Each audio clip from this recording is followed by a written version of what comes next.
Danger. Greetings, pilgrims, and welcome to episode 73 of the Innsmouth Book Club. Thanks for joining us today on, we've not had an expedition into Innsmouth for a couple of weeks because it's been shut due to holiday season, but we're back in the old town again. I'm one of your guides, Rob Poyton. Yeah, and I'm the other one, Tim Mendes. Yeah, it's been it's strange. It's nice to get back in a weird way, and I'm glad to see all the buntings come down because that was terrifying. Never did like that bunting. I don't like it when it's too lively. Innsmouth is much nicer when it's a bit deserted and has that slightly run down. Absolutely, yeah. So before we nip across to the Gilman Hotel, do we have any news items for our listeners? Yeah, just the one.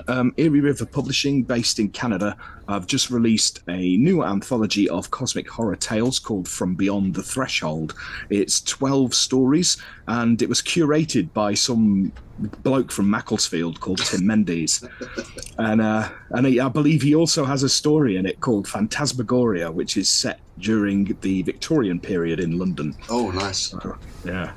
It's all gas lamps and, yeah. Well, you'll probably guess what it's about. Look at the name, Phantasmagoria. It comes because I went to a pub in Rye and they had an old magic lantern sitting in the back. And it was like, right, I have to write a story about magic lantern shows. Oh, lovely. They were a huge thing at the time, weren't they? Yeah, absolutely. Yeah. Excellent. Well, we look forward to that. And the only other thing to remind you of is that as this episode goes out, we are just 1 week away from the Innsmouth Literary Festival. It's all getting very tense and exciting. Yeah, it was funny before we came on. We've started dreaming about it, haven't we? It's got to that point. Yeah. And Lara's dreaming about it as well. We're all having dreams about it. Perhaps that's Cthulhu is influencing us in something. Yeah, this is it. So there are still a very few tickets left. So if you want to go, you need to grab those up pretty quick. Of course, we'll put the link down in the show notes below, and we hope to see you there. Right, shall we get across to the Gilman house to meet our special guests? Indeed.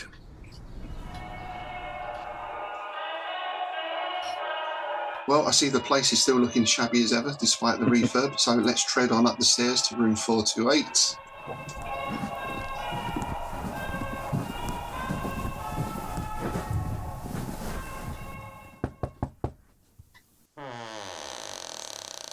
And here are our guests. It's Becky, Annison and Josh Fox of Black Armada Games. Hi guys, how are you doing? Hello. Hello, it's so lovely to be here. You're very welcome. It's good to see you. Now, is this your first visit to Innsmouth? It certainly is mine. I've been wanting to come here for many years and glad to finally make it.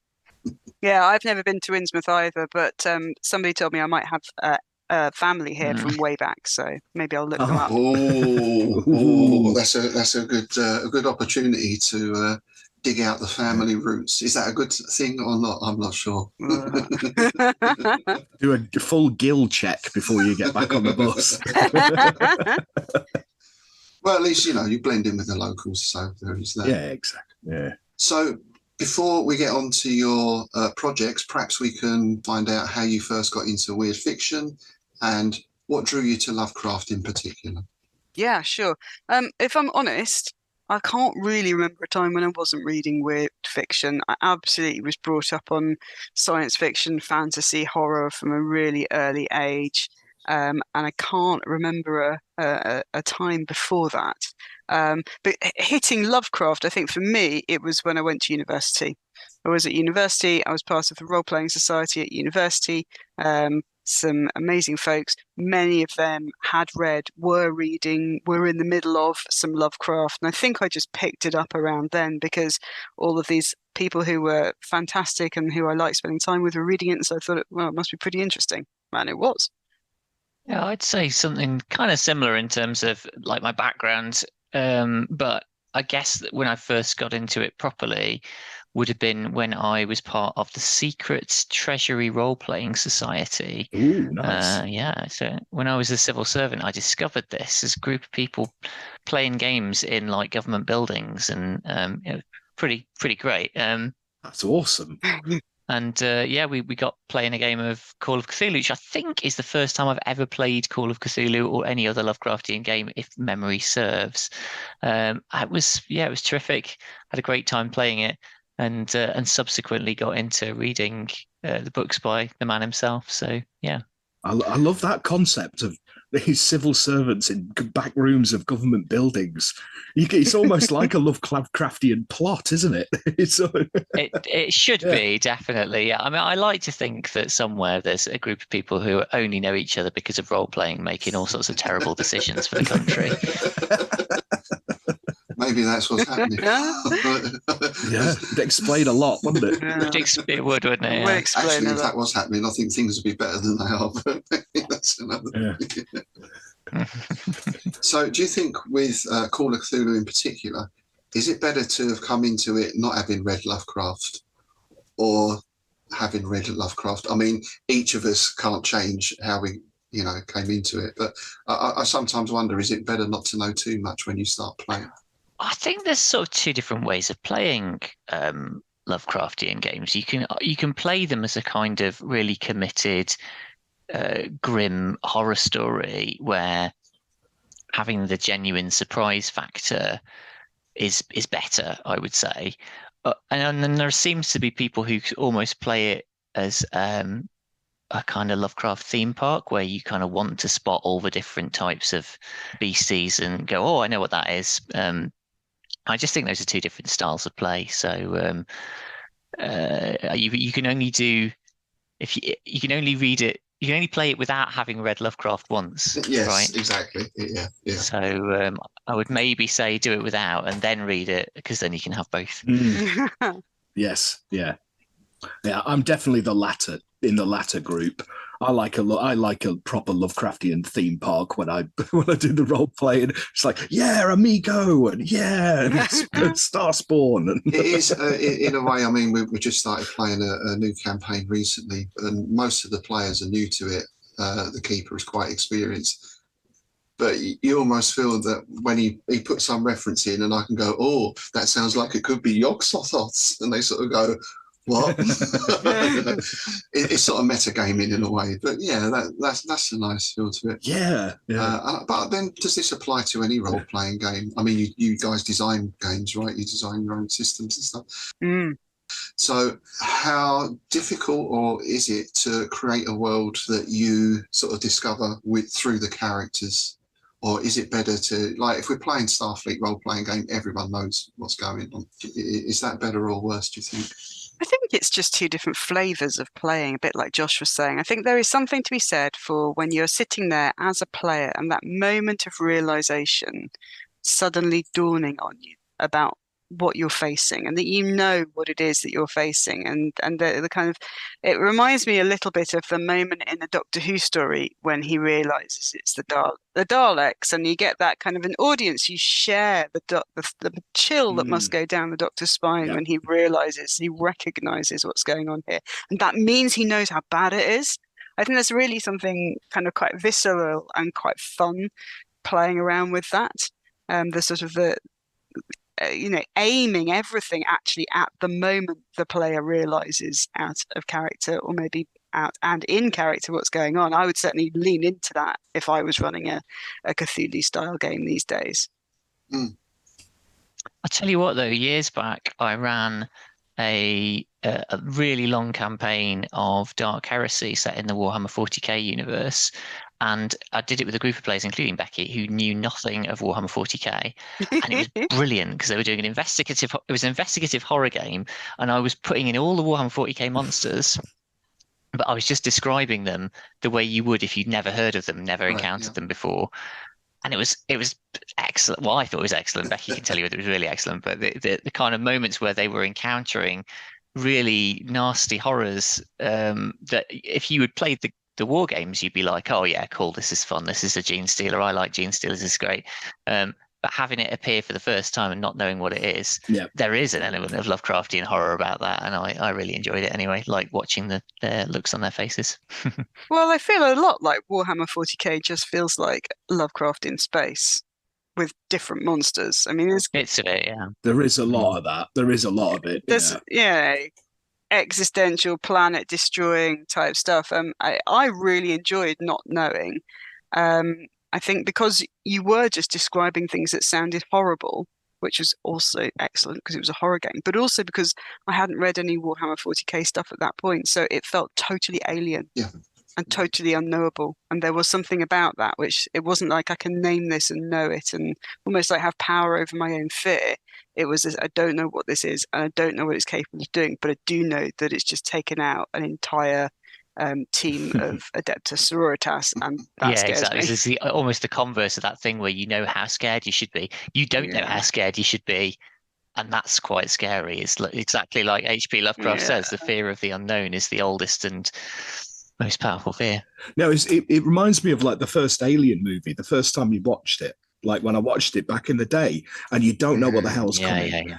And when it comes, it's just like, oh my God, where did that's just, it's kind of jaw dropping, isn't it? And it's horrific. And the way it just stalks in the shadows and all that kind of business. Yeah. And by the time you got to Aliens, you knew what was coming, so that it was sensible to take it in a more action direction. So I guess if you're doing your role playing, I guess you would do that with people who don't know what they're coming up against. You'd go with that more alien type plot, whereas people who know what they're doing, you're going to go more the James Cameron route, aren't you? And get your Space Marines and your big guns and your have at it kind of thing. Yes. It becomes a buck hunt. Yeah, I was thinking of like early Dungeons and Dragons where, your very first time or few times playing it is, oh, what's this? There's a floating eye with tentacles. Oh, the beholder, on it. yeah. Amazing, Yeah, and a few years later, everyone's read the Monster Manual. Go, oh, it's a beholder. It's got 50 hit points and it's got a death ray. And so then I guess it's down to the keeper or dungeon master to tweak it in some way to increase the uncertainty. Or let them have it. I mean, there's always a bit of a joy for a role player in having that kind of system and setting mastery where you're like, I know what that is, so I'm I'm going to play my character as knowing it too, and then you've got a different level of challenge. Yeah. It's interesting you brought up the Beholder because I'd played Call of Cthulhu before I played Dungeons and Dragons. So as soon as that turned up, I went, it's a Shoggoth. Nice. And I know Tim and I have both played Vampire Masquerade back in the day.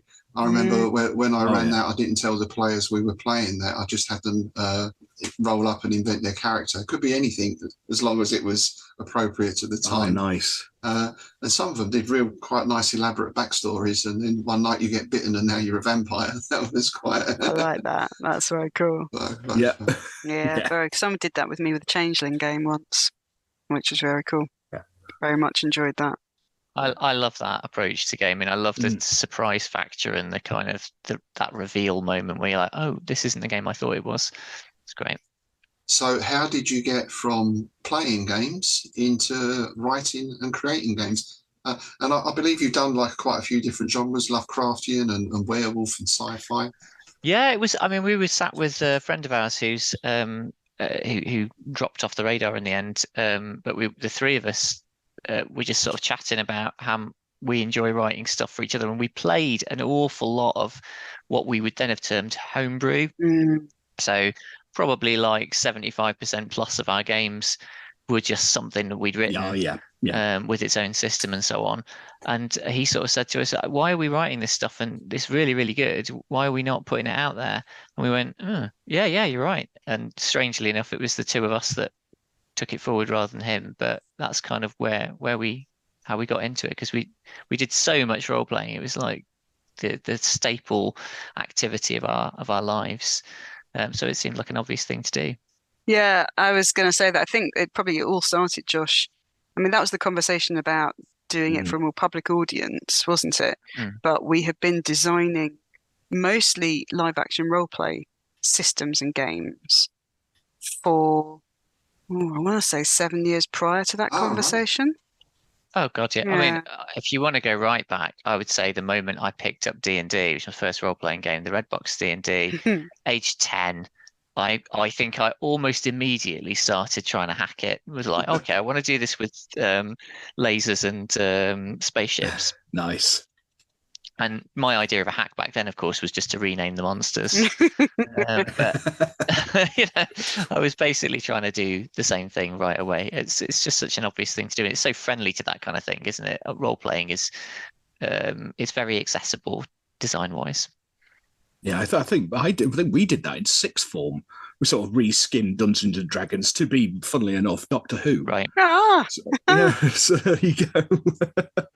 But it is something unique to RPGs, perhaps. And I think one thing now, well, having said that, even back then, I remember a game called Bunnies and Burrows. You could play rabbits. Back in the probably late 70s or something that was. But it seems now there's just such a huge, diverse range of games. And also nice to see a much more diverse range of gamers as well. Absolutely. It has sort of taken off again in the last few years, hasn't it?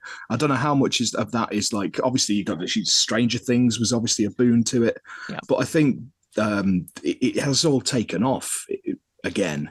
It's like Call of Cthulhu as well. It's like I read something recently. I was doing some research for something, and I didn't realize that in Japan, Call of Cthulhu is the best tabletop selling game of all time. It outselling Dungeons and Dragons. Yeah, it's weird, isn't it? It's their Dungeons and Dragons, isn't it? It's like their cultural touchstone. If you say to somebody, "Oh, I'm interested in role playing," they'll say, "Oh, Call of Cthulhu." Yeah, it's similar story in Italy. I think they're big into Call of Cthulhu. There's a big scene of it in Germany as well, because there's a lot of scenarios written by German guys. So there's quite a healthy scene of it over there. It's dead interesting how each country's got its own little culture of role playing as well. I love Isn't that. it? Yeah. And we're now in an age, what I think is great, we're starting to see those cultures kind of spread out beyond their own borders. You're seeing the RPGC, as they call it, Southeast Asians coming out sharing their designs. It's amazing. We're in a golden age, I think. Yeah. Well, it's like the internet has really helped, like not just the role play gaming, but like video gaming as well. It's like I played a game recently, which was it's a Lovecraftian horror game, but it was made in Malaysia. So you're seeing like these sort of very different takes on it, which is really refreshing because like for many years you only got like the Western games, but because of like the digital platforms, you're getting all these weird and wonderful little games from like Korea and Malaysia and all these all these little places that you would never get games from before. And it's really, really refreshing. It's amazing. Yeah, I love it. Do you think that speaks to the universality of Lovecraft's themes? That fear of the unknown. Every culture has its supernatural, mythological traditions. Yeah. But they could all be viewed through a Lovecraftian lens as well, a non-Euclidean lens. Non-Euclidean lens, I like it. Well, it's like the manga of people like Junji Ito, isn't it? Which is basically very Japanese takes on cosmic horror. But it's still cosmic horror. It's just a very Japanese spin on it because he's drawing from his own sort of mythological traditions, whereas Lovecraft was drawing on like the traditions of like Arthur Machen and people like that. So you get this very different flavor, but it's the same, but it's different. If you know what I mean. Yeah, I would definitely say cosmic horror is universal. I don't know about Lovecraft himself because Lovecraft had a fairly specific set of ideas, and there's a limited set of stories, but the sort of overarching ideas about a bleak universe where that is utterly inhospitable to human life, and that makes us totally insignificant. I think that's quite a common conceit now, and definitely going to see a lot more of that from around the world. At least I hope so. So perhaps we could talk about how you approach game design with so many RPG systems out there.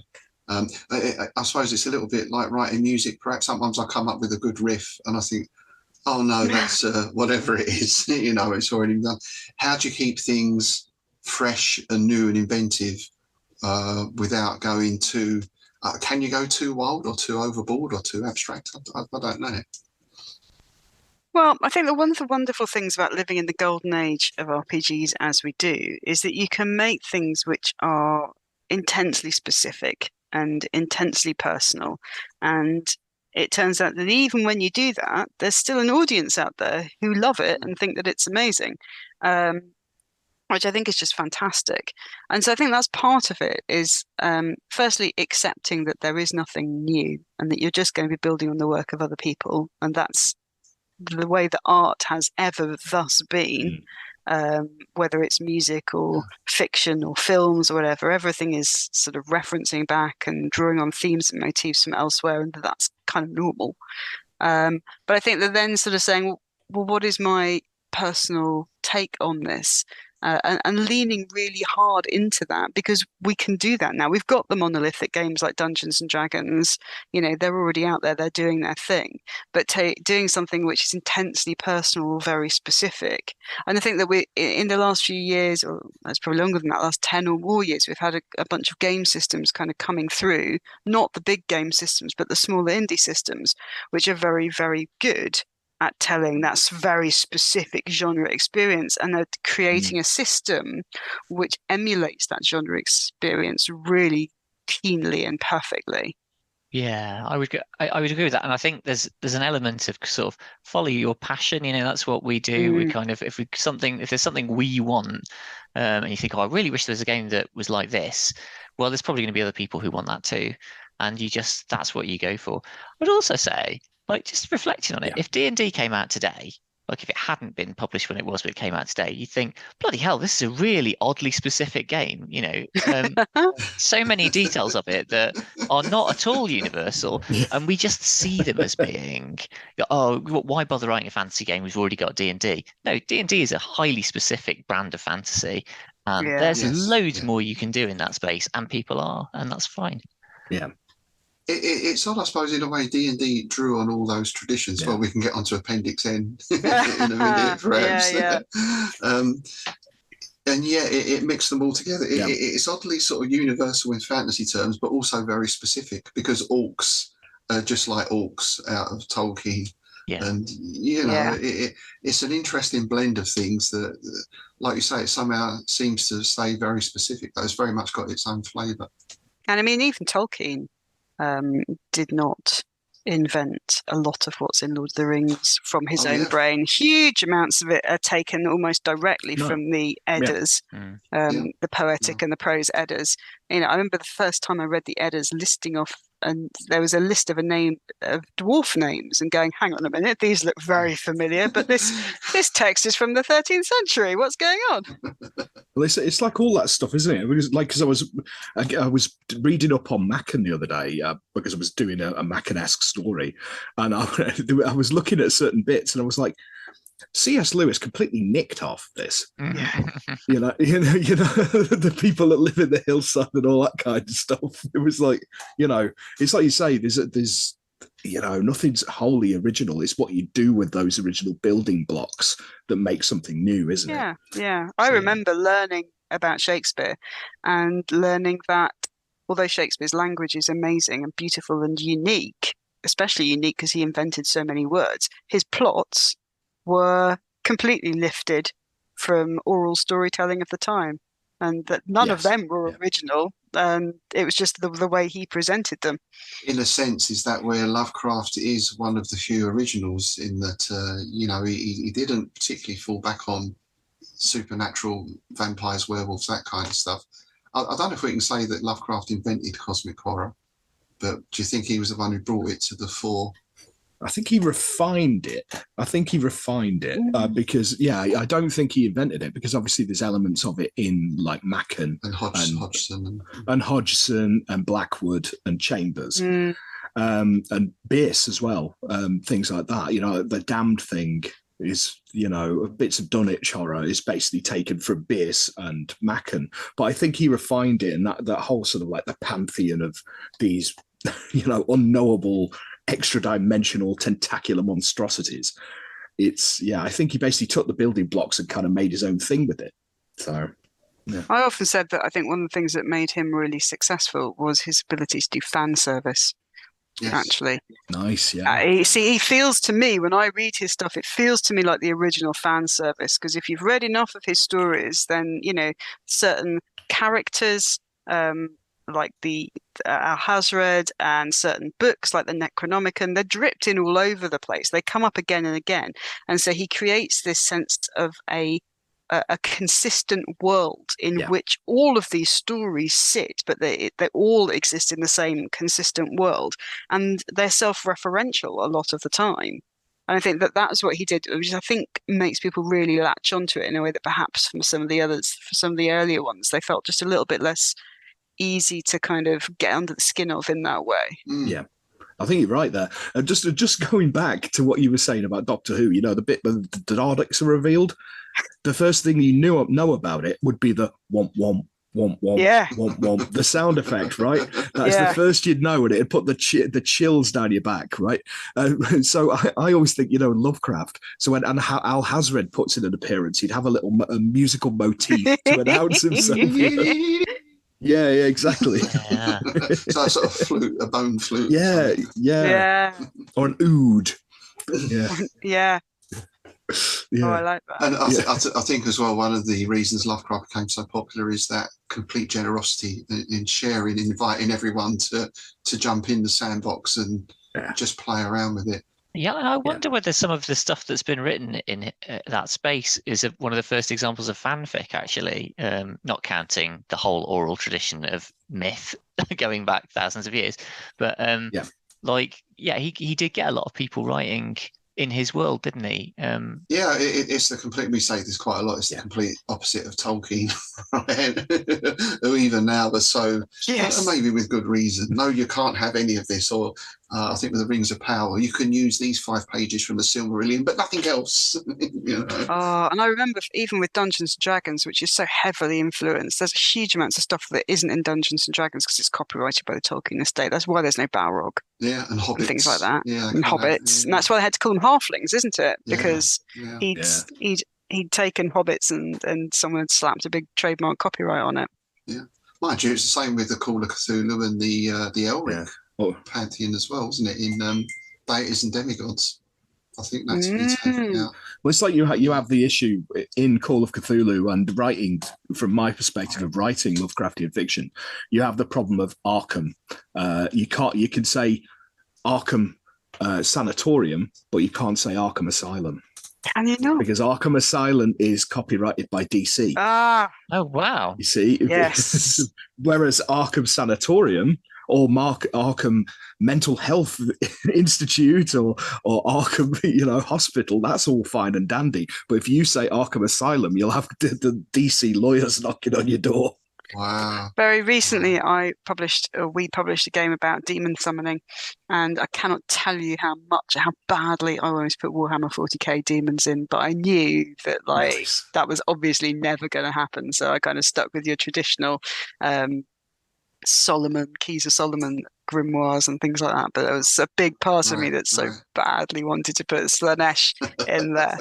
The great thing about role playing is, of course, it's all it's an open community of people doing their own creative stuff. So if you kind of give enough of a nod and a wink to people, they can just do it themselves anyway. So yeah, exactly. Yeah. When you put out something like that which revolves around demon summoning, do you get any sort of kickback from I'm thinking of the religious right in maybe it's more of a thing in the States with the Satanic Panic and all that kind of stuff. Yeah. Yeah, I'd say it's more of a thing in the States. Like, I remember I didn't think about it at all, probably because the circles that I move in the UK is just not a thing. I remember one person commented on one of our adverts saying, "Oh, you lost me at demon summoning," and I remember seeing that and feeling quite perplexed. And I was like, "Well, obviously this isn't for you, so just scroll on by." Yeah. It's cool. Yeah. We all live in the same universe, but no, I haven't really. I mean, unless you have been monitoring my emails, Josh, and kind of taking out stuff that I haven't seen, just delete it all. But I wonder if people have got a little better at just scrolling on by for that sort of thing. Yeah. Or maybe I've been lucky. I mean, I think it was a product at the time, the Satanic Panic. It's not that it couldn't happen now. It's just that it would probably be about something else that you didn't think, some other thing that you thought was entirely innocuous. Well, it kind of is happening, isn't it? It kind of is happening in some of the more sort of, the circles over in the States at the minute. You're getting it all about with some really strange things, because it kind of cycles through, doesn't it? It's like role playing, then film, then music. So it's probably going to come round again at some point, isn't it? Although I do feel that, and maybe I'll get hate mail for this, so I'll strap in. But a lot of the kind of it feels to me it's been replaced by some of those QAnon like off the wall conspiracy Yeah. theories and flat earthers. I kind of for Yeah. me that is what the new Satanic Panic is. It's people who Yeah. have like convinced themselves of this theory, who have cherry picked data to make it fit that theory, and are now utterly just living in a reality which is so divorced from the facts. Yeah. That's kind of where I was going. I was trying to dance around it a little bit. Oh no, I'm really sorry. I'm so sorry. No, it's very true, and it's always scary to see how sort of social media savvy people are able to manipulate that and form a whole sort of fan base out of it. Really. Yeah. I wonder if the world has changed a little bit though, because like back in the days of the Satanic Panic, it was all new, and people who were role playing probably were by and large teenagers who therefore had parents who were worried about them. And nowadays, it's like actually, if you had to pick out your average role player, they'd probably be 40 years old or something, or I don't know, hard to pick. But the club I go to on a Monday night is probably average age of probably 50s plus, I would say. yeah, You know? so they haven't got their mum to come and say, no, you can't play that because Satan's gonna eat you. You know, it's not a problem. Yeah. I thought the last series of Stranger Things handled that really well. I thought they did a really good job on that, because that was mostly about the Satanic Panic and Dungeons and Dragons, wasn't it? Yes. I thought they did a really good job on that, taking it I to like that. reductio ad absurdum, you know, taking it to its ridiculous conclusion. Well, the irony of that whole thing was Gary Gygax was quite a devout Catholic or a Mormon. I can't quite remember which, but he was quite a devout Christian, which is why apparently Clark Ashton Smith wasn't included in Appendix N, because he didn't like all that necromancy, necrophilia stuff. Yeah. Wow. That is very funny.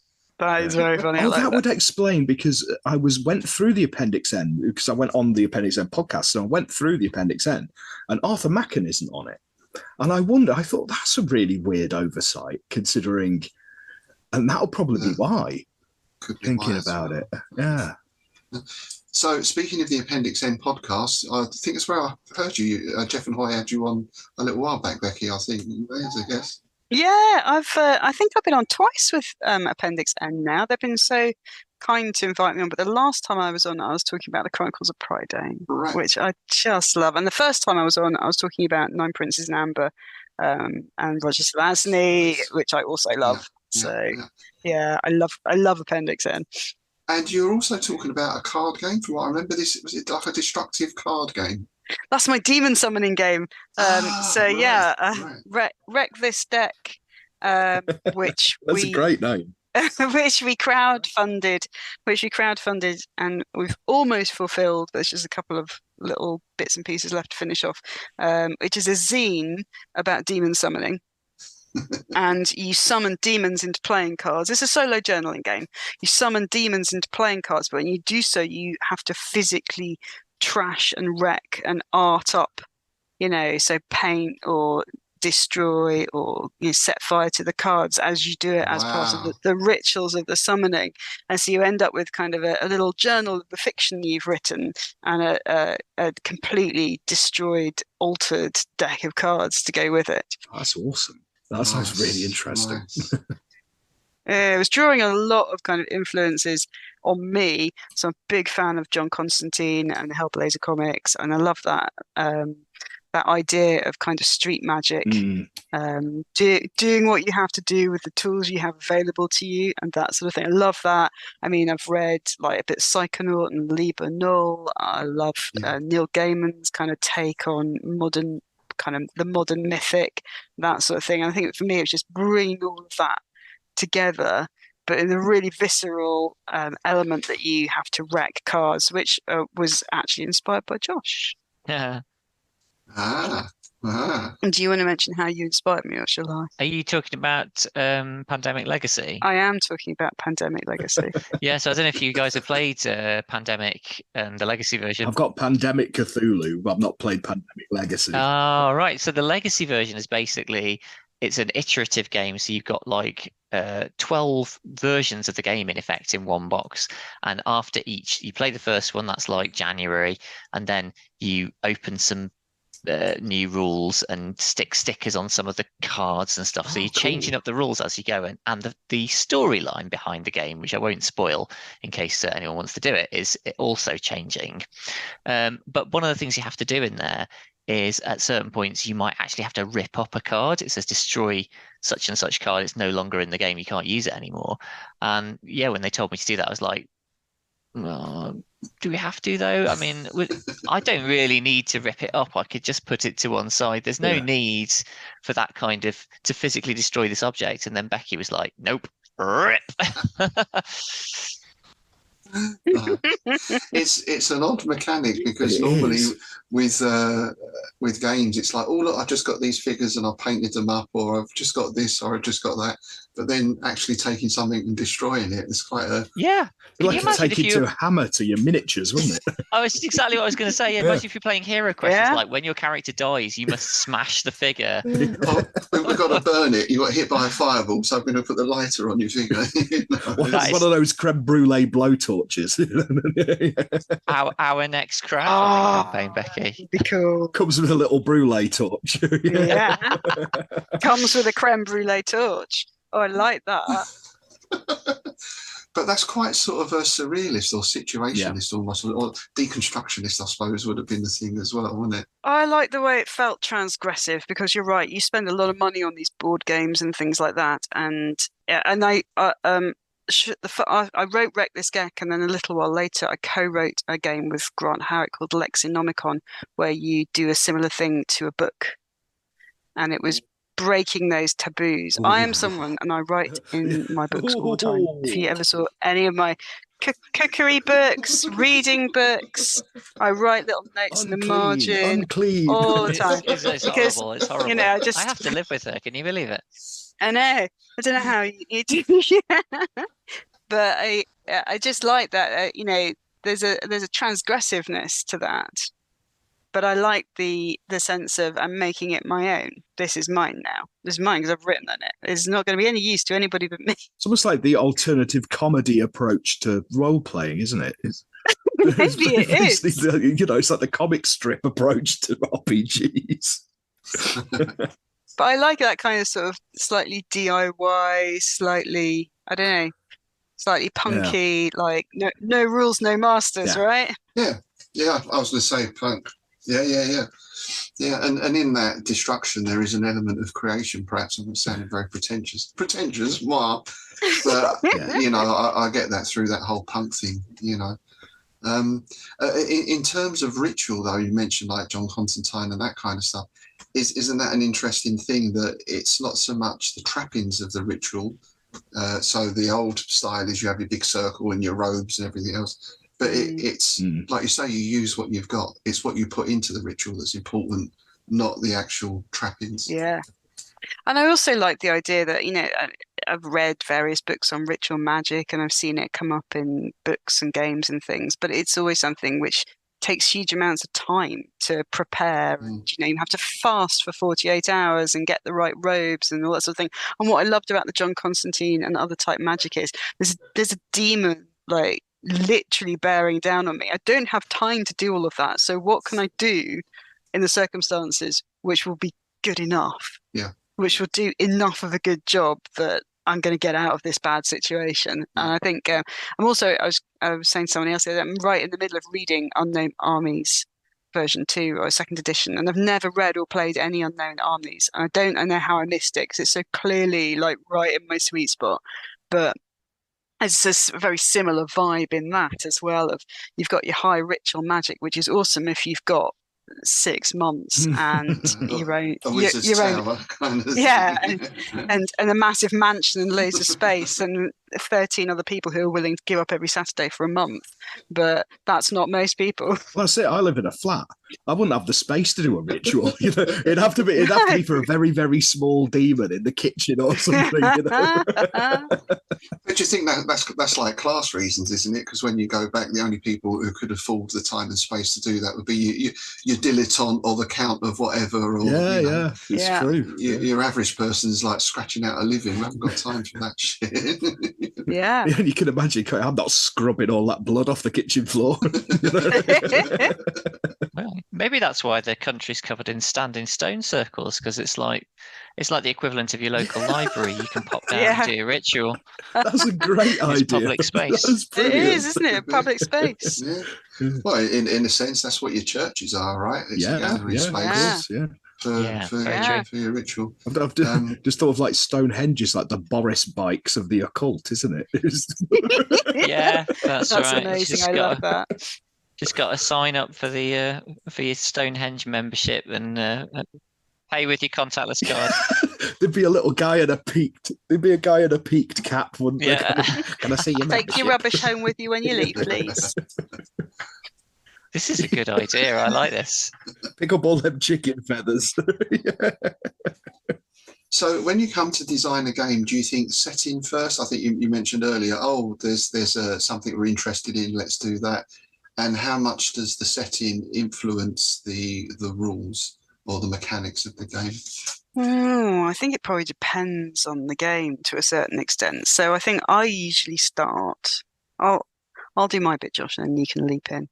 I usually start by reading a book or seeing a TV show and thinking, oh, I wish I could experience that as a game.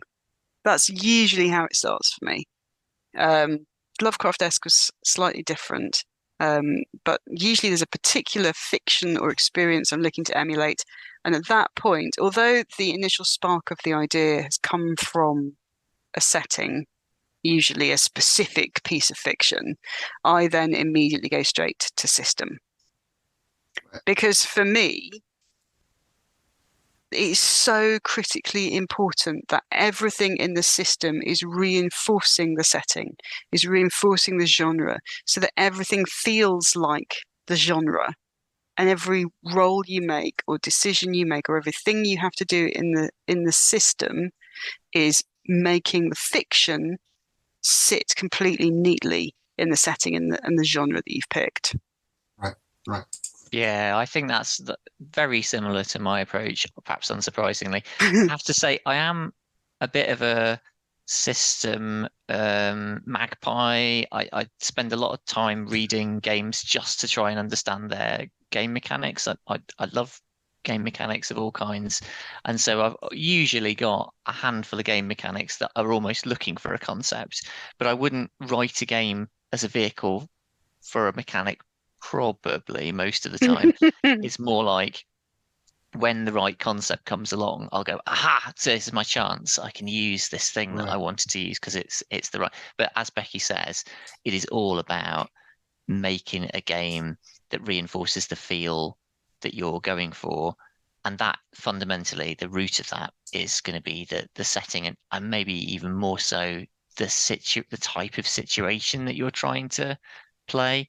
Like my game Last Fleet is spaceships and aliens and stuff, but the core experience is about being on the run and under pressure in a desperate situation, being pursued by terrifying aliens, and that's what it's about. Like I could have written that as a fantasy game where you're running away from dragons or something. It would have been the same core experience, I think.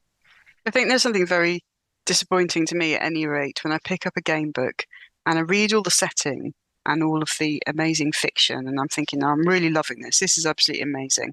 I really want to play in this world and in this universe.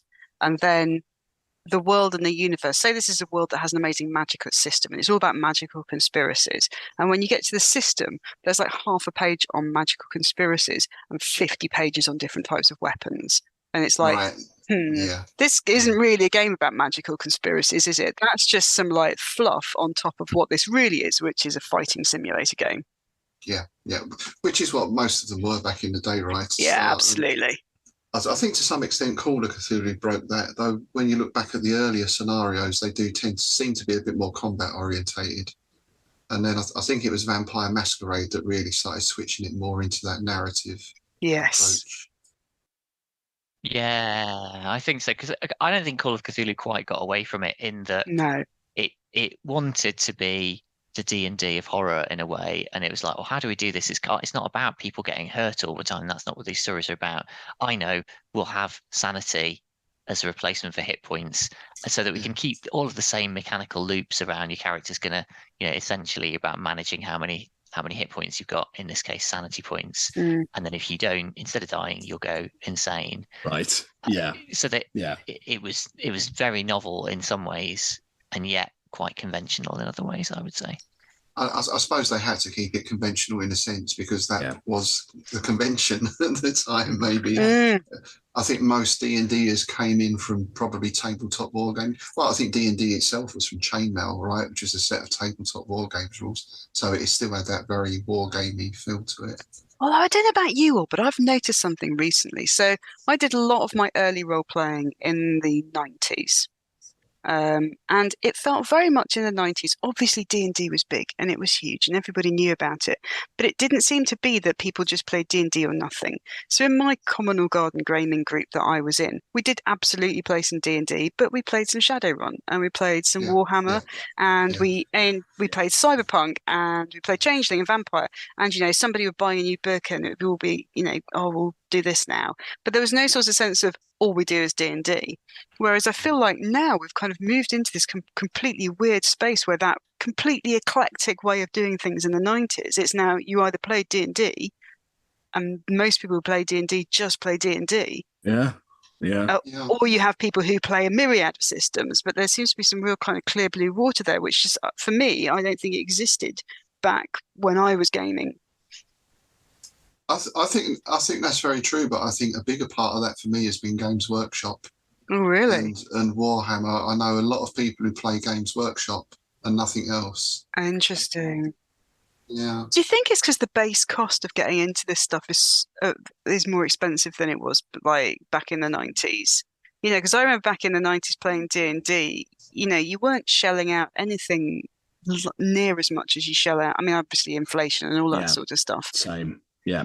But and again, you need to take out a mortgage if you want to run a really decent Games Workshop army these days, and it's just like once I've dropped a few hundred, maybe even £1,000 on this, I don't really want to know that I could have got just as much fun by buying a £5 zine. Also, there's a time investment involved, I would say, particularly if you're playing games like Games Workshop stuff and D&D, where there's quite a lot of rules to learn, and it's quite a big cognitive investment to get your head around it all, right?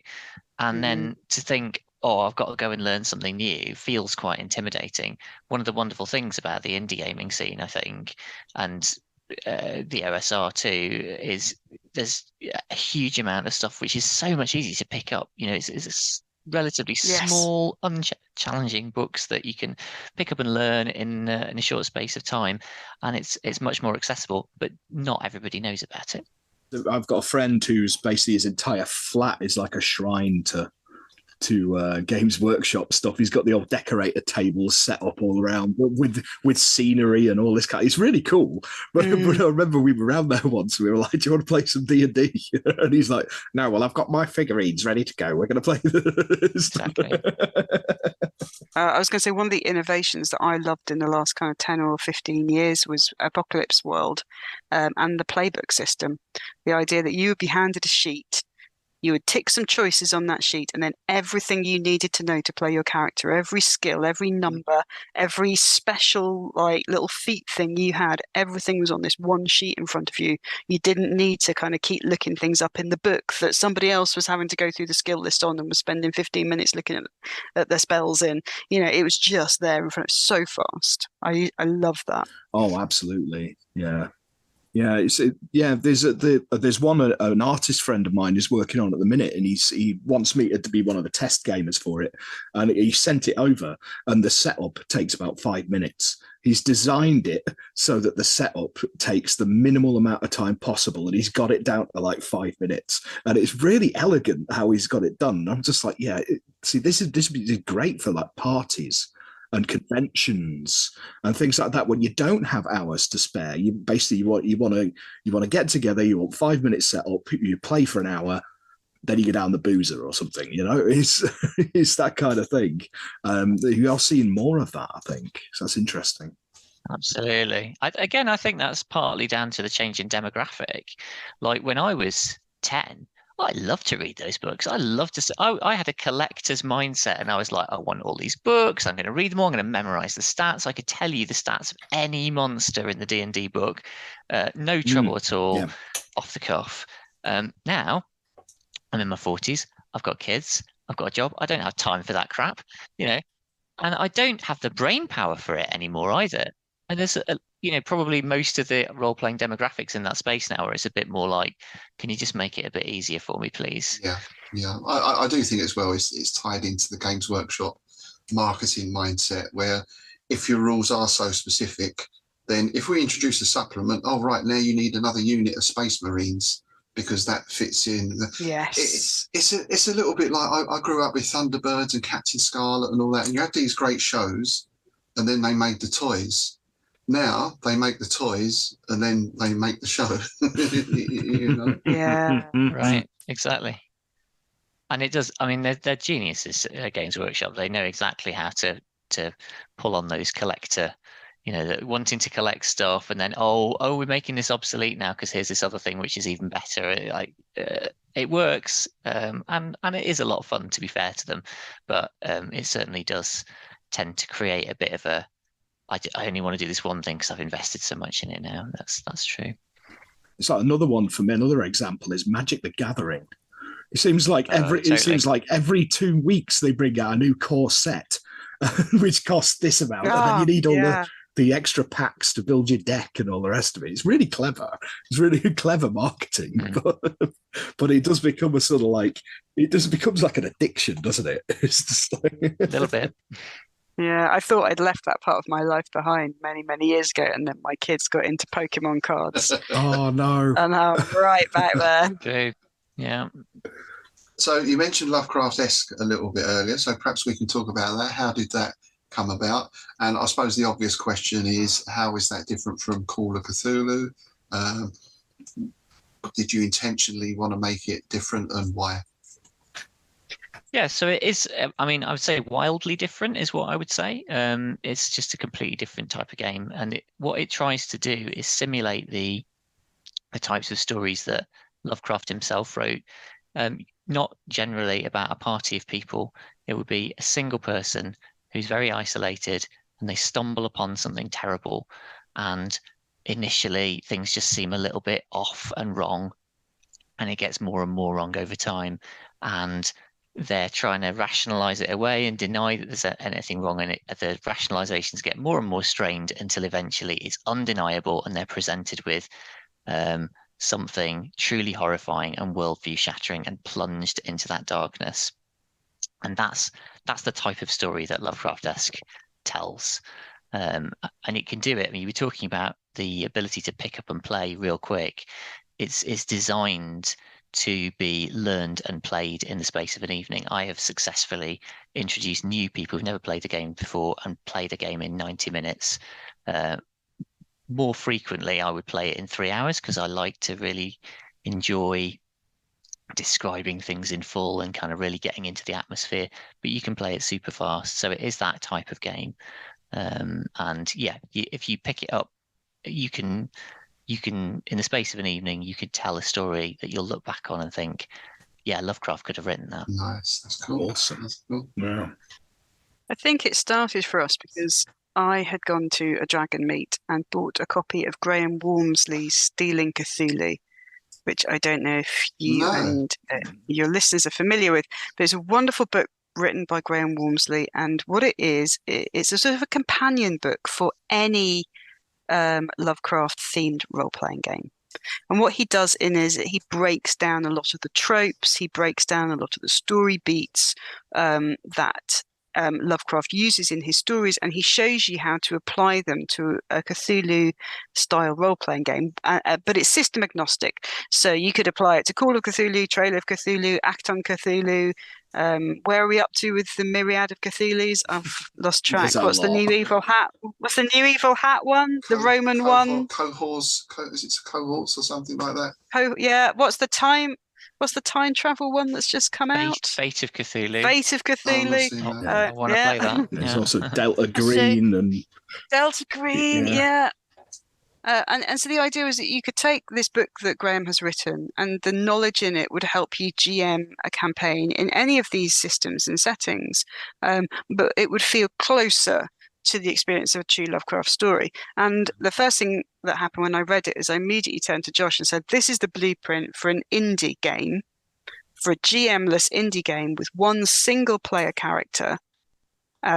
We should write that game. And then that's how we started.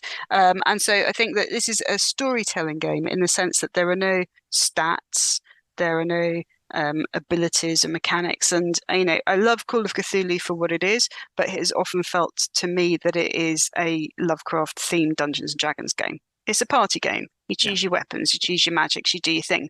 It doesn't feel like I am in a guest house in Innsmouth and I'm completely alone and something's not right. So that's what we wanted to do. So Lovecraftesque, I think, is very, very different in a number of ways. Firstly, there is no single GM. There is only one character to whom the story happens, because my view is there are no protagonists in Lovecraft's work. There are only witnesses to the horror, because the story happens to you. You don't really impact it. You just follow the clues around and bad stuff happens. Yep. But it is a game that can be played between 2 and 5 players. So how can you have a game with 2 and 5 players, but only one narrator role and only one witness role? Josh, do you want to take over? Answer my question. Yeah, totally. So what Lovecraftesque does is it creates an emergent mystery. You each take turns to be the narrator, the person who's revealing a new aspect of the horror. And each scene you play through, that one person, all they've got to do, they've just got to do something really simple. They come up with one strange clue and they reveal it to the witness, that main character. After each scene, all of the players secretly write down what they think that clue and the ones that came before it mean. What is the monster or the conspiracy that sits behind those clues? What is it up to? How is it going to destroy the world or ruin everything? And where's it all going, basically? So you secretly write it down. You don't tell the other players. And then it's someone else's go and they introduce a new clue based off their theory. And as the game goes, you will gradually and organically adjust your theory from the clues the other players have produced that you weren't expecting them to do that. You've introduced your clue. The next scene, somebody else does something totally unexpected, and you have to adjust your theory. So by the end, you've got between 2 and 5 totally different theories. They might have stuff in common, or they might be wildly different. And then at the end, one of you will reveal what was really going on the whole time. That's very clever. That's very interesting. Yeah, it's almost done like a round robin then, I guess. Yeah. The actual storytelling is kind of done like a round robin. There's a game I played that's a similar kind of concept. I think it was called Avalon. And there was like a spy at court, and only they knew who they were, and he kind of had to basically go round and you do stuff. That sounds awesome. Yeah, I can't remember the general mechanics of it, but it sounded sort of along them lines, but different, where you had to come up with a theory of who it is and what their end game is. And I don't think I ever got anywhere near it, sort of thing. Yeah. And I do think you're right. I think with the exception maybe of the Dunwich Horror, which is probably the most Call of Cthulhu-esque story. That's the only one I'm aware of that is a party. Yeah, where they get together and they've got a gun and they've got a camera and they've got whatever, they've got the book. Yeah. Pretty much everything else is, like you say, it's the sole, protagonist in inverted commas. Well, of course, the Mountains of Madness starts with a party, but not for very long. But you have a full-on party wipe right at the beginning, don't you? Yeah. Not for very long. Yes. Yeah. But all of the rest of the stories, it's the dreams all the stuff like Dreams in the Witch House and all of those, Innsmouth itself, another big famous one. Like, it's all a single protagonist. And so that's just what we wanted to do.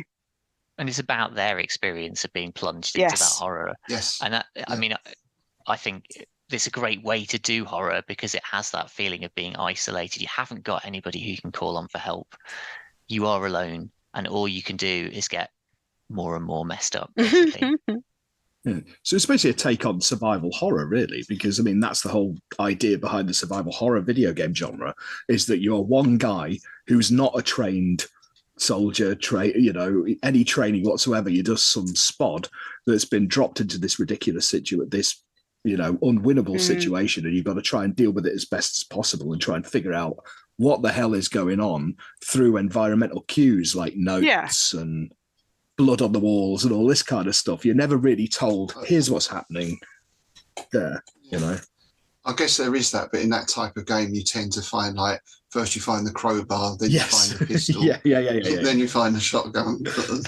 Well, it depends. I mean, they have moved away over the last few years into games where you're completely unarmed. Yeah. Oh, right. So this has got one difference is that you probably will not fight any monsters at all, because if you do, you're going to die. And it's got that feel of not just that you are, as you say, a completely normal person, but that you're essentially helpless, and you're almost certainly going to die or end up completely ruined at the end.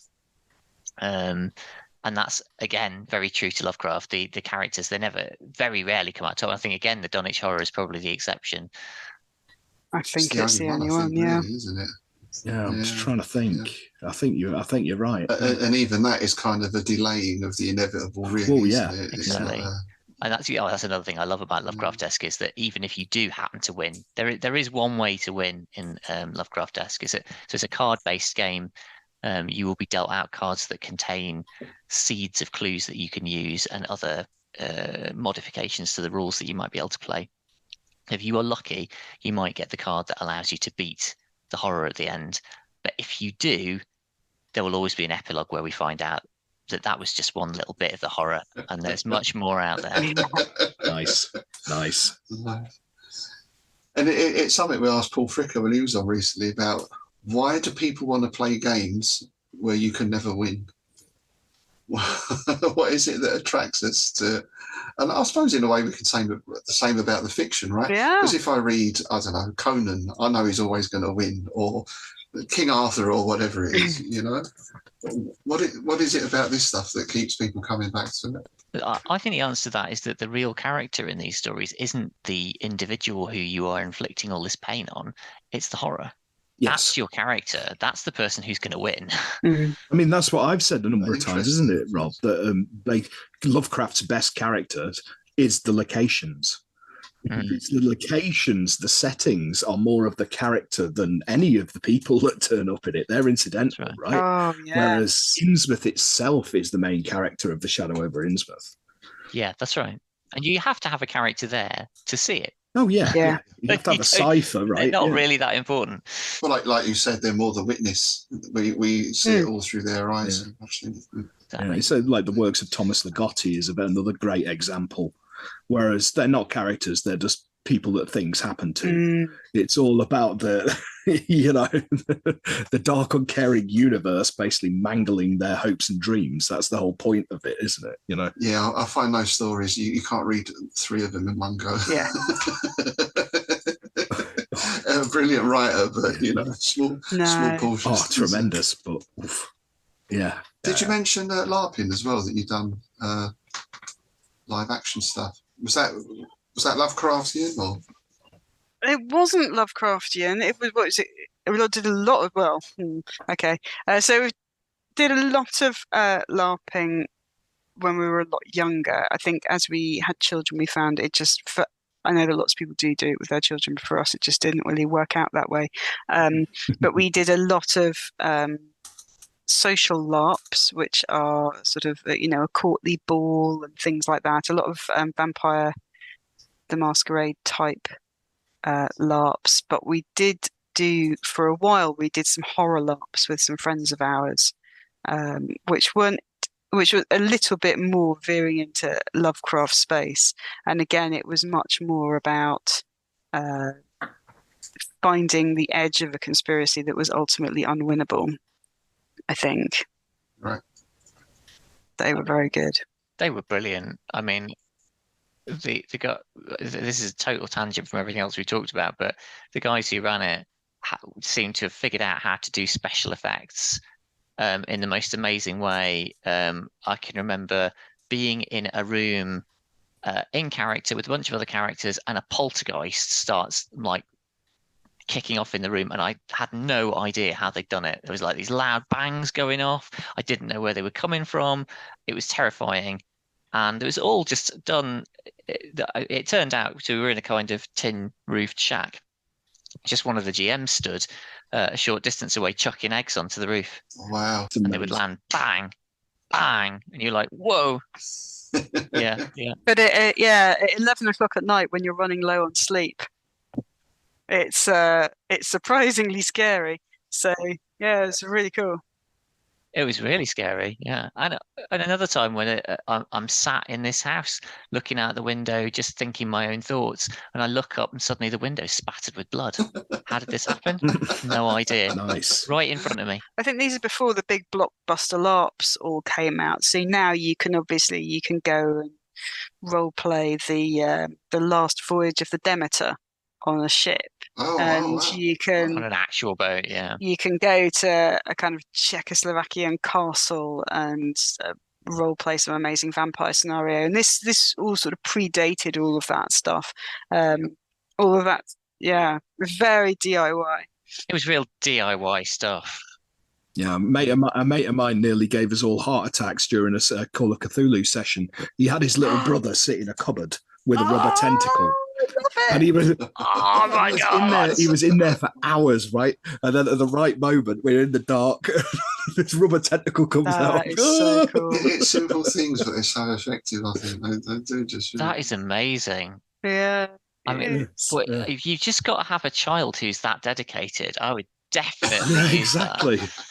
Yeah. I want to create a vibe where everybody who comes to my games, before they start the game, they start looking in all the cupboards just in case.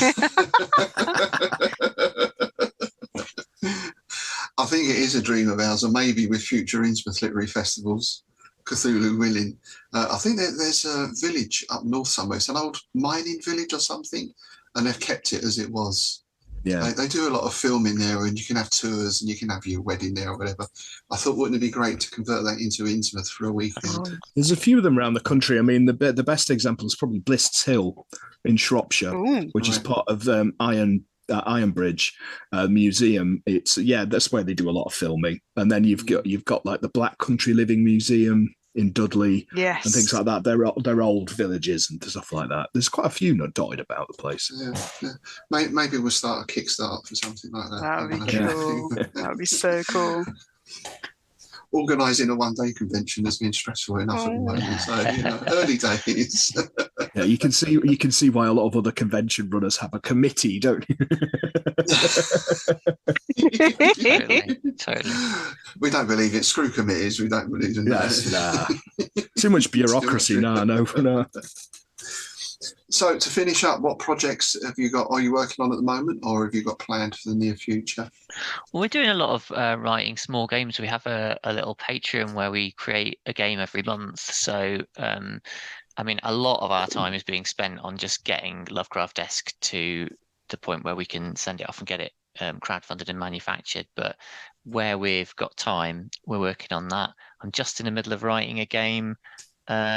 We've been watching a lot of the Gladiators. Do you remember the Gladiators, 1990s TV? Oh, Gladiator ready. That's the one. That's the one. Find that on YouTube now. You can still watch all the episodes. Almost all the episodes are on YouTube. So we've been sat there watching them again. It's like brainless opportunity to just veg out and have fun. And I'm like, yeah, I want a role-playing game where you can be gladiators. I'm basically going to take that and smash it together with like Squid Game and The Running Man, and just turn it into kind of the survival horror of TV shows where you can win a trip to Barbados if you survive. Nice. Stick you in a maze with a shog off, that kind of thing. Yeah, exactly. Yeah. We've got other projects coming up as well. I am working on taking the kind of Lovecraftesque formula of emergent horror and applying it to a more traditional GM'd game in space. There are other games already like this out there that have been inspired by Lovecraftesque and now trying to move back into that space. So yeah. What about you, Bex? Well, I've had a pretty intense time of it recently, kind of prepping and delivering on Deck and prepping for the Lovecraftesque crowdfunder that's coming up. And so really what I'm looking for is kind of clearing my desk and then playing a lot. Right. Because I just think I need that palate cleanser to get my head back in the game. Yeah. Do you find that when you're involved in something, whatever it is, you can spend so much time in the sort of nuts and bolts of it, you stop actually doing the thing. Yeah, totally. I think that Josh and I do a lot of gaming as it is, which is something I'm really grateful for. But yeah, I think that there's a point where I just need to kind of step back, do it for fun, run a few games that aren't mine, so I'm not kind of looking at it as I'm running it and thinking, oh, I could tweak that, I could make that better. You know, running something that's not mine, playing lots of things that are not mine, and I'm a really big advocate. For me, a lot of my design comes from play. I think everything starts with play. So when I feel like I'm getting a little bit, my tank's running empty, what I need to do is just take a few months where I just play everything. It's a beautiful dream. Well, if you don't have a dream, how are you going to make a dream come true? Eh? Or a nightmare comes to that. Or a nightmare. Love it. So what's the main website? Obviously, we'll put your links in the show notes below, but what's the main website people can get in touch with you at? It is blackarmada.com. You can find on there all of our games, our blog. We have an actual play podcast you can find on there. So yeah, it's all there. Marvellous. Now, as we say, our guests in Innsmouth, me and Tim get to go, but of course you get to stay here for the night for the full Innsmouth experience. We do advise, there's never a lock on the door, but you can push the dresser over, of course. And there is one thing to do, though, isn't there, Tim, before we leave our guests? We do, yeah. Yeah. Well, let me just whip it out. Is it in the cupboard? Is that what that banging on the cupboard door is? It's in the cupboard. Yeah. So just 1 minute. Clear a bit of space because it's bulbous again this month. So here we go. It's Dagon Sack. Dagon Sack. Now, it's traditional that we ask one of our guests to plunge their hand deep into Dagon's sack and pull out a missive for us. Would one of you like to volunteer? I don't think I can do it. Are you going to make me do it? Oh. Becky? Well, that's the traditional way our roles have been, so All right. I think you should, yeah. Okay, all right. I'll have a good rummage then. Here we go. And it's a letter from Tracy Riley of Arbroath. And the question is, what is the most Lovecraftian town or place you have ever visited? That's a very nice question. It's a great question. Who wants to go first on that? Well, I know instantly mine. Shanklin on the Isle of Wight. Oh, Shanklin. It's a strange little place anyway. But there's a little village just out on the sort of peripheries of it, and we'd gone over, and we'd gone over for my birthday, so it was January, and it was absolutely tipping it down. We'd got there late because the hovercraft had been delayed because of the it was like storm and all that kind of stuff, right? And we got there, and I'd booked us into this weird little bed and breakfast, and we went up there. It was really strange. We got there, and it was like it was closed. And he walked in, and I'm ringing the bell, and nobody came. And then this little man appeared from out of nowhere. And this house was really strange. It was like all these little doors that led to nowhere. It's like our bedroom had a door. You opened it, and it was just a wall behind it. Nice. And it was just like, this is really weird. So I actually went and wrote a story about that. I actually wrote a story, incorporated some of these bits. And yeah, so that for me, it was the whole walking through the it was raining, it was off season, so everything was shuttered and a bit run down, and yeah, it was just really strange atmosphere. So that's always struck me. Nice. How about you, Josh? Well, I was racking my brains about this, and I've been all over the world, but it's hard to think of anywhere that's truly Lovecraftian. Probably the place that comes closest, slightly boringly, is Whitby, because it just does make me think of. Obviously, it was written. Dracula was written with Whitby in mind, or well, anyway, the if you go down there on a foggy day. You've got the harbour, you've got the winding steps up the hill that you have to labour up to get to this ruined abbey. It does have something of Lovecraft about it, and I think you could easily have. Whitby could have been Innsmouth, I think. I haven't seen any fish people there, but maybe people who have a little bit of the look about them. Yeah, I'd go along with that because I've spent quite a lot of time in Whitby being a goth. I've been for Whitby Goth Weekend like many years in a row. And that thing, right, on the Saturday, you'd always get the procession at midnight going up the steps to the Abbey. It was almost like we were going to perform some dark ritual when really we were just going to go drink a bottle of absinthe that somebody had managed to get hold of. I'd say absinthe, you're going up in the world. Normally it's cider and black. Isn't it? Yeah. Well, it was special occasions. Whitby at midnight, Whitby Abbey midnight, absinthe roulette was always something. How about you, Becky?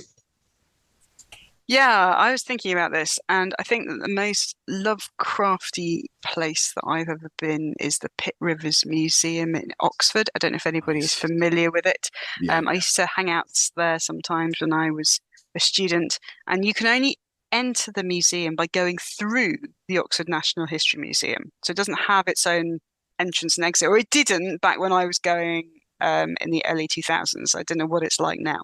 But when I used to go there, you would enter the museum and it seemed to have almost no windows. And if it did, they were shuttered. So it was very, very dark. And there was a main atrium with kind of lots of exhibits in the center, but the exhibits were all piled on top of each other. And these are exhibits which are basically, as far as I could tell, had been stolen from indigenous cultures by students of the university and by probably professors of the university back in the Victorian era, and had been brought back to the Pitt Rivers Museum for their safekeeping or something. And so it was the most incredible pile of mishmashes of culture and tradition and artifacts. And there were some really weird things in there. So there's shrunken heads in there that you can go and see. But it was not in nice, neat, clean display cases with lots of lovely, nice, neat, clean cards telling you what it was. It was piled on top of each other. And I remember going upstairs onto one of the gantries and finding a cabinet. You could open all of the doors. It was a black lacquered cabinet. I started opening the drawers of this cabinet, and it was drawer upon drawer full of frogs stuck with pins that had been found inside people's chimneys. That had been clearly put there as some sort of protection against the evil eye, and the kind of the weight of all of these exhibits all sitting on top of each other. You really felt like something was just going to erupt out of the floor any second. Does sound like the start of a scenario or something. It does. Did you ever find out why the frogs in the chimneys? I've never heard that. Is that a particular culture? It was like cats in the walls. Yeah, it's like cats in the walls. The cats, yeah. Mummified cats in like Suffolk, wasn't it? Because I went to Bury St Edmunds earlier this year, and there's actually a pub there called the Nutshell, which used to be a curiosity shop in the Victorian era, and they'd found this mummified cat in one of the other pub foundations. It hangs above the bar in this pub. This mummified cat. That's madness. Really it makes me think of Neolithic. Excavations where they find all sorts of weird things buried inside the house or in some bit of mega structure. Like, why have they put a dead whatever in there? And it's probably some weird superstition like that where somebody said, well, you have to bury your second child inside the house, otherwise ghosts will come and eat you. Yeah, it's sympathetic magic, isn't it? I think it's Yeah, it's usually a protective thing. It's like some sort of protection. My choice is a place out on the Lincolnshire coast called Gedney Drove End, and there was a fanzine out years back called Dagon, written by a guy called Carl T. Ford, and there was a scenario in there called Gedney Drove End. And it was only when I moved out into the Fens, which I guess would have been the mid-90s, I found out it was a real place. So I thought one day I'd take a drive out there. And it's like, if you know what the Fens are like, you'll get it. It's just bleak. There's nothing. It's just open sky and land. And you drive to the end of the road, and then you drive on a bit more, and then you reach Gedney Drove End. And then if you go beyond that, you're out on the sort of marshland, and it's this weird sort of, I'm going to use the word liminal space where the land and the sea and the sky all sort of merge. It's quite a strange experience. Very desolate place. And of course, the scenario was all about deep ones and that kind of stuff. It really does have that vibe. So Gedney Drove End is the name of the I place. like that. Don't blame me if you go there and anything happens to you. You've been warned. That's all I'm saying. Yeah. I think the Fens in general, there's just a lot of it. It was like so when I went down Bury St Edmunds, I was down there looking for M.R. James related locations. So there's a lot of that, very, you know, very all these atmospheric weird little place. bits. Yeah, and I've spent a lot of time in Norfolk. And one night I was staying at a campsite out in the middle of nowhere, and I'd been out having a few drinks at some pub in the middle of nowhere, and I somehow got lost on the way back on the Broads. And I was sort of wandering around, and I swear I kept passing the same log. I was like, how is this even possible? I'm walking in a straight line, but I'm going in circles. It's really weird. Yeah. At least you didn't follow the will of the wisps. Oh, yeah. This is it, isn't it? Yeah. All right, thanks for that, Tracy. That's an excellent question. And do let us know, listener, the most Lovecraftian place you've ever been to, or perhaps you live in one. I don't know. That would be something, wouldn't it? Mm. All right, well, I'd like to say a big thank to our guests, Josh and Becky, today from Black Armada Games. Thanks very much for coming in, guys. It's been a pleasure talking to you. Thank you. Great to be on. Thank you for having us. It's been really lovely. Oh, before we go, we should just give a shout out to our patrons, of course. Thanks very much to everyone who has signed up on our Patreon page to support the show. Remember, you can also subscribe on Buzzsprout now at the first tier of membership. That gets you bonus content for the Innsmouth Book Club and Strange Shadows, our Clark Ashton Smith podcast. You get a free quarterly edition of Innsmouth News. And of course, you get free entry to events like the Innsmouth Literary Festival. So we're looking forward to meeting some of you next week. Do come up and say hello. Or Come on, wave a tentacle. come and wave a tentacle at us. For details of signing up, just visit our Patreon page. And of course, you can also get in touch via our Facebook group, or you can drop us an email at dagonsack@outlook.com. Yeah, so that's pretty much the end of the show, isn't it? So what have we got next time, Rob? Well, we're sort of continuing with the theme of immersive Lovecraftian experiences, really. We're going to be speaking to Ivan Carrick and Laura Langlish of something called the Key of Dreams, and they offer immersive Lovecraftian experiences in large hotels and mansions. So we're looking forward to finding out what that is all about next time. Okay, thanks again to our guests, Josh and Becky, for today. Thanks to you for listening. We'll see you next time. With that, it's goodbye from me, Rob Whiten. And it's goodbye from me, Tim Mendes.